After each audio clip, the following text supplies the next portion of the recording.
way back to the start of the season, can you talk us quickly through how did you get from picking a team all the way through to winning at the end of the year? When do you start thinking about picking a SuperCoach team before the season? I generally look about a week before pre-season games. I don't really open it until then, so I'll go through and check out what's going on in the pre-season. Go from there. I'm pretty open with what I'll do. I'm open to all the sort of players and everything, so just go from there. I went for some mid-prices this year, so I took Witsy, Bruce, George Short was a little bit cheaper, Cripper, Brody, Cherry, all those guys, so it just worked out really well. I got down to 35th last year and just literally run out of trades, and pretty much like Abdul did this year, and everything disappeared, so I just wanted to conserve a little bit more this year. Go my Uber Primos, I went with about 10 Uber Primos to start with. A few mid-prices, and it just all worked out really well. So. And you mentioned the ruck line. That's something that's been so crucial this year. It's caught so many people out with all the injuries and chaos. But how did what was your strategy in picking rucks, and how did that play out during the year? I actually started Maxi Gawn and Witts on the field, and then Prusy on the bench. He was suspended round 1, otherwise I would have just gone with that to start. He banged out a couple of hundred, so I ended up trading Maxi Gawn. So you traded Max Gawn out in about round 3? Round 2, into round 2 for Heaney, I think.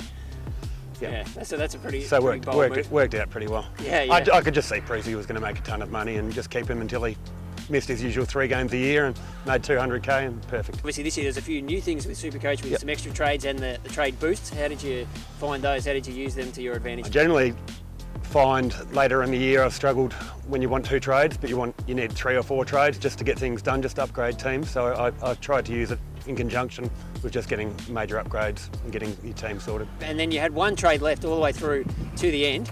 How did you use that in the final round? I think we only had 2 when we spoke about 8 weeks ago, didn't we? Yeah. So I brought in Lewis Taylor. So that seems a bit strange, but can you explain the logic behind that move? I had Lockie Neal sitting on the bench and just wanted to get his 106 on the field. And Isaac Heaney, although he ended up beating Neal, it's just a risk I didn't really want to take on the final day. So I brought Lewis Taylor in. I wanted to bring in Ed Curnow, but didn't want to go in too early, give him a send-off before he leaves. So I guess Taylor played he was from Sydney playing in the last game, so you were just looking for someone who was going to score 0 just so you could get that score on the bench. Was there any reason why Lewis Taylor over any of the other 0 Swans or Saints? A few people have had a bit of a laugh at Lewis Taylor over the years, and he's a bit of a funny fella, so I just thought it was the easiest bit of fun. How long do you keep the faith with someone if they've had 2 or 3 bad scores? Do you like to get rid of them straight away, or you hang in there and back them in? Depends if I've got a bit of a man crush on them. If they're a good player, like Cripper managed to stay in the team all year, would have moved him on, Jaden Short and Ollie Wines probably, but I was short on trade, so they stayed in the team and they came good, so can't really complain there. Have you thought at all about next year's team, or we're not worrying about that yet, but any players you've got in the back of your mind for 2023? I generally try and pick a few breakout players, but I generally like to get them maybe mid-season next year just to see how they go early, so your LDU or a Warner. Hayden Young, sorry. Yeah, definitely on the list. You had 35 trades. Did you nail every single one of them, or was there 1 or 2 that you maybe didn't get quite right at the time and in the end managed to recover and win the prize? I went for Jake Bowie cash grab, which was probably a bit silly, but it netted me about 70 grand or something. Darcy Parish lasted about 20 minutes in my team before he got injured. That's the way of the game, isn't it? Yeah, no, I think that's reassuring for the rest of us to hear that, even the winners, you don't get every single move right, and sometimes, bad luck catches you out, you try to go in and he gets injured. I started Mitch McGovern, just like I started Paddy Dow last year. You can always get sucked into anything, and it's pretty easy to make a bad trade.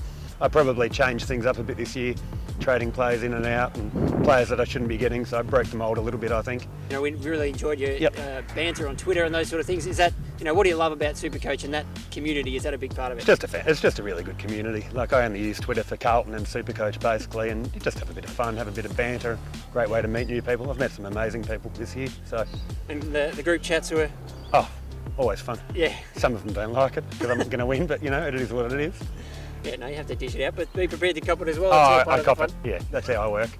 Exactly. All right, that's brilliant. Thanks, Jay. Congratulations, mate. No worries.